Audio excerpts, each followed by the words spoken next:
It's time for the long-awaited, heavily anticipated Skartorsis guide.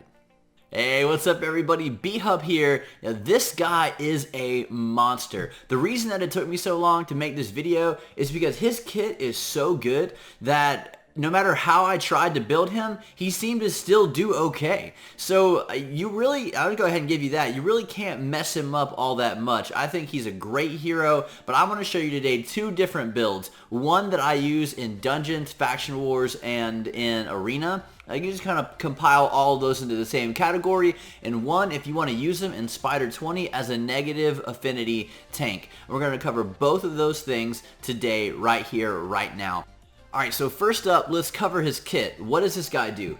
Hand of Doom is his A1. It's an AoE attack, which is always amazing on a default skill. That means that he has so much potential. This is what it does. Attacks all enemies and then has a 30% chance, but if you level it up, it has a 50% chance of stealing one random buff from each enemy. Yep, every single enemy he can rip buffs from. That means that he is just very disruptive as a character. He's going to be able to steal things from other people, and really crucial buffs like unkillable or block damage or any of that stuff, he can steal it and make it his own. So that's a really strong ability on a default skill.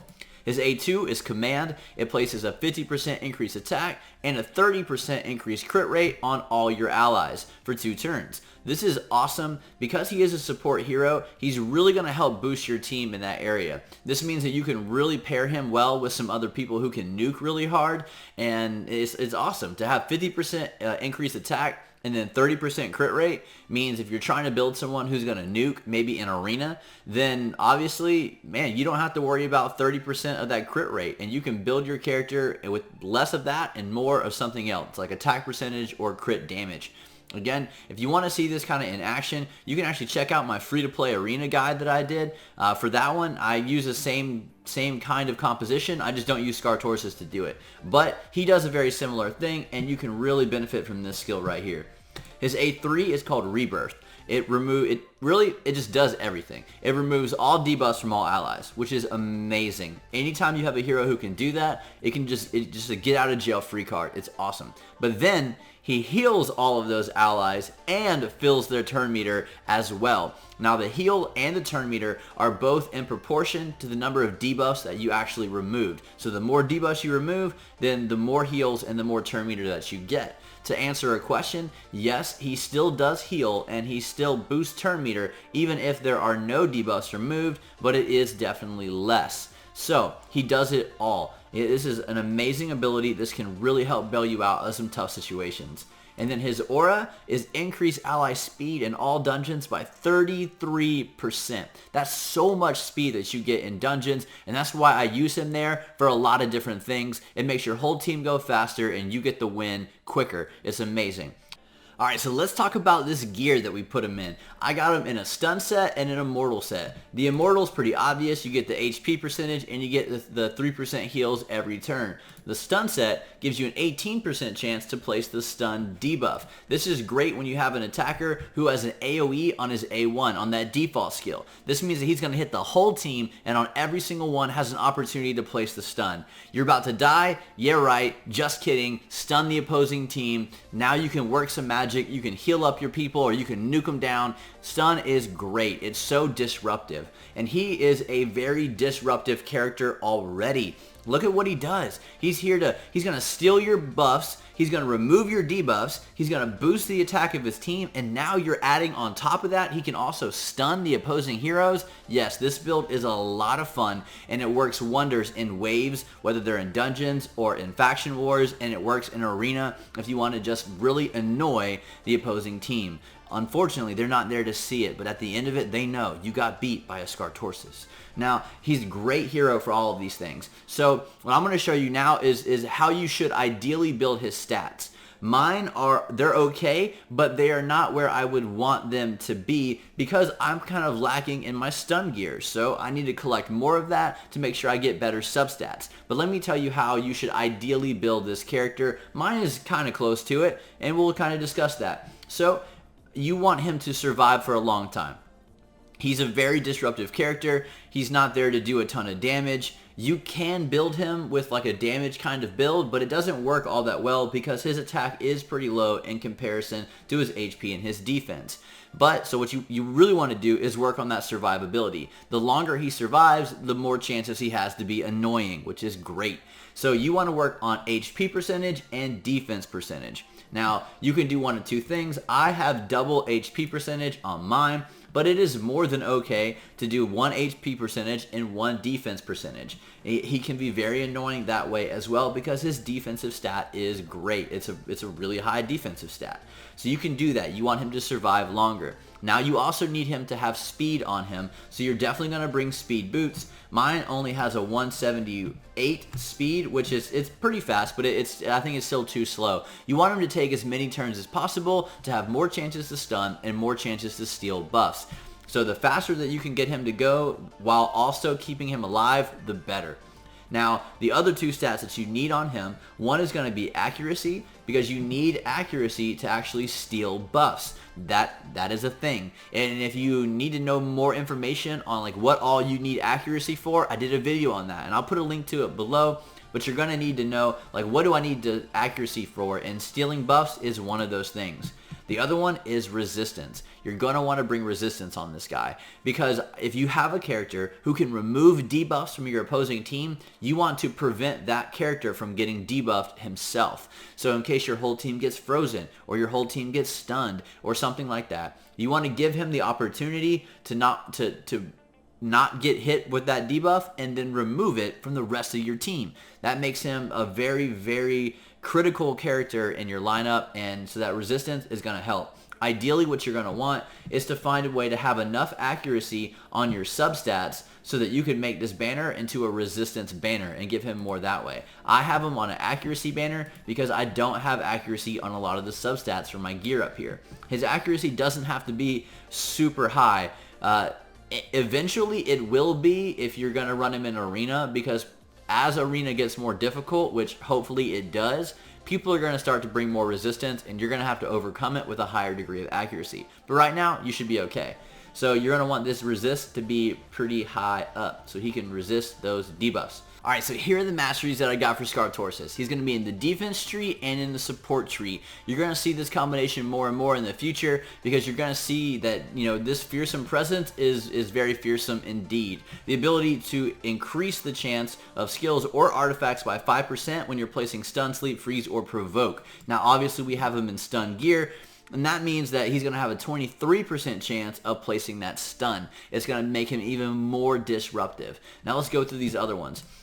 Retribution and Deterrence, both of which give him the opportunity to counterattack. The more opportunities that he has to counterattack, the better. He gets to steal more buffs and more opportunities to place the stun. So this is really, really great for him. Over here, you have Delayed Death, a little bit damage reduced, and you have Harvest Despair, which places Leech whenever he places the stun, 60% chance. Now, you can opt out of Harvest Despair, and you can go for something different like Evil Eye over here. You can do that. You can even go Cycle of Magic. It just depends on whatever it is that you want over here. Now, up here, we have Resurgent. This is great. It's a 50% chance to remove a debuff if he loses 25% of his max HP from a single enemy move. This is good. This means if someone places a stun or a freeze or something like that on him, if they take 25% of his HP, then it has an opportunity to be removed, and then he has the opportunity to then remove whatever it is from the rest of your team. So that one's really crucial.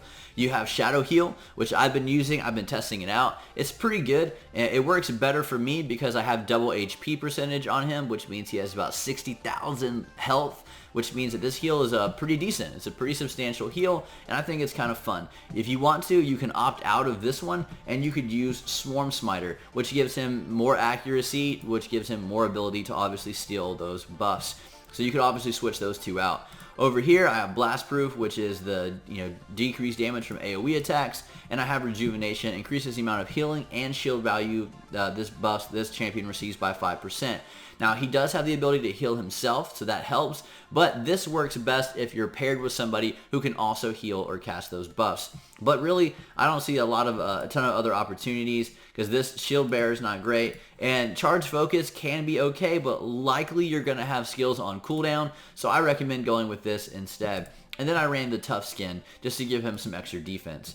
Over here, we have increased accuracy. We have 10% healing every time an enemy is killed in each round. You have accuracy, or you have a 30% chance of increasing your turn meter whenever a buff is cast or expires. So obviously your increased attack or your increased crit rate buff, whenever those wear off, you now have an opportunity to gain some turn meter.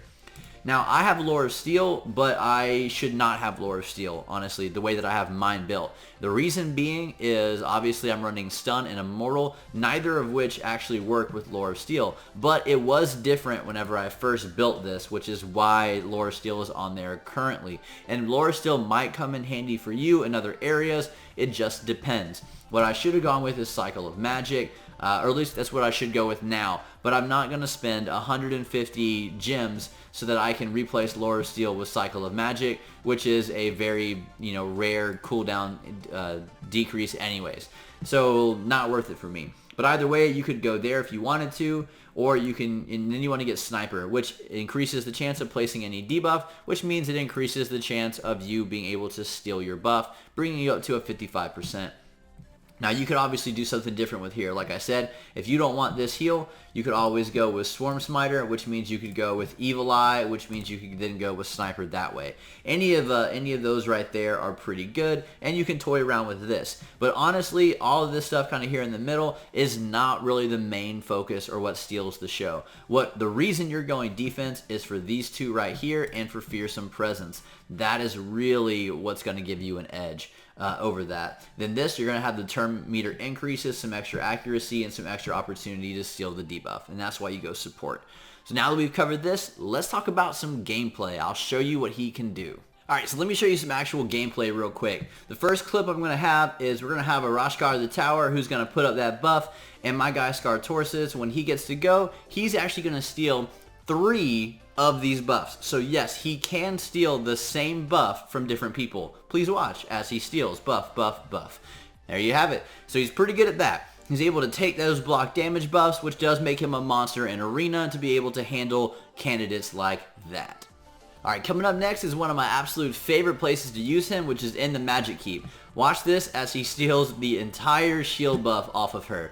It's so much fun to use him here. I've used him on a team that's gotten my overall time, not my overall time, but my best time down to 45 seconds to complete this keep. It usually takes me about 1:15 though.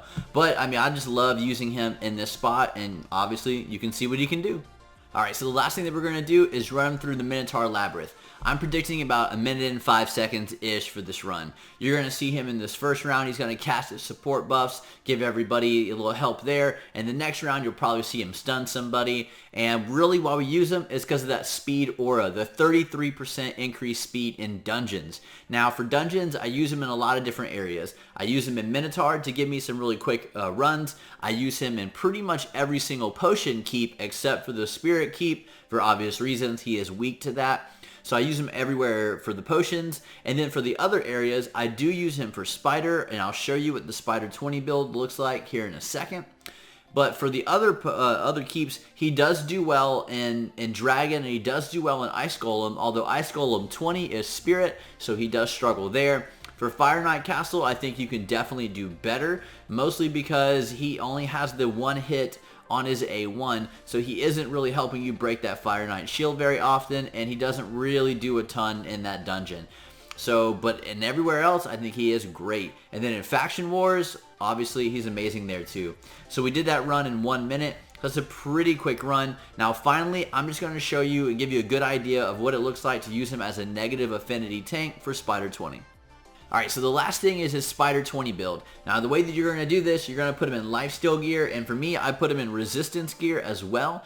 My team for Spider 20 is Skartorsis, Sylar, Martyr, Apothecary, and Coldheart. So the way that this worked is because he is Force, he is weak to the Spider, which means that the Spiderlings are going to target him most likely unless anything else is a mitigating factor. But they're going to target him. So you get your Martyr or your Skull Crusher or your Valkyrie or whoever to cast counterattack. And then when they come after Skartorsis, they're going to hit him, and he is going to attack back. And because he has that AoE on his A1, he is going to heal himself for a ton of damage, which means that he's going to stay alive, even through all the spiderlings. Now, you get his resist up really high. Mine's at a 268 for this, so that way you are trying to avoid getting those poisons that are on you. Now, he is really good as a negative affinity tank. Not only can he deal that lifesteal damage with his AoE, which is what you need, but he can also clear up the debuffs that are on anybody else in case somebody else gets poisoned. He also gives the rest of your team that command boost, which gives them the attack and the crit rate, which can help with people like your Cold Heart or your Royal Guards. So he is a great negative affinity tank for Spider. And this is really how you build him. I got mine with a ton of HP. He could definitely use some more defense, but even with this build, how I have him right now, you're doing just fine. He could definitely be faster. These are not speed boots. They probably need to be speed boots, but I got away with using HP boots, and this is just because I did not have the gear. So this is not the ideal way to build him. I was just not running I didn't have access to the gear that I needed at the time. So you can go ahead and you can put speed boots on him as well and make this an HP chest instead of whatever this is on him right here. And then you're going to use a resistance banner. That's what's going to give you a really high resist. And then for your accuracy, you don't really have to worry about that all that much. You're not trying to steal anything from any of the spiderlings. You just want to be able to live and to tank all of that damage. And that's really what's going to help you be able to beat that Spider 20. Now for Masteries, let me show you how I would do that for Spider 20, and then we'll be done. Alright, so here's what I would use for his Masteries for Spider 20. You can get some resist if you want to help you out with that a little bit, but really you're going to go down here and you're going to get this War Master. Now the reason I do this is because whenever he gets counterattacked, he has an opportunity to hit everybody. Now not only does this help heal him back up with the lifesteal gear, but it also can give you some good procs on the big spider to be able to do some more damage there. I found that really worked for me, and so that's the way that I did it, and it worked wonders.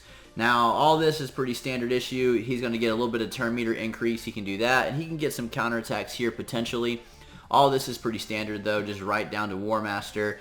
The Life Drinker to help heal a little bit. And then right here, you can go Wrath of the Slain if you want to, or you can go with the Solidarity and give your other team a little bit of resist, although this usually doesn't matter all that much because of how high a resist that you need for the spiders. So either one of those would work as well. And there you have it. That's Skartorsis. I think I covered about everything. If you have any additional questions, let me know in the comments below. I'd be happy to answer those for you. If you got something out of this, hit like and hit subscribe. If you're feeling super generous, you can donate. And if you want to know what gear I use, the affiliate links are down there as well. Until next time, thank you so much for watching, and peace out.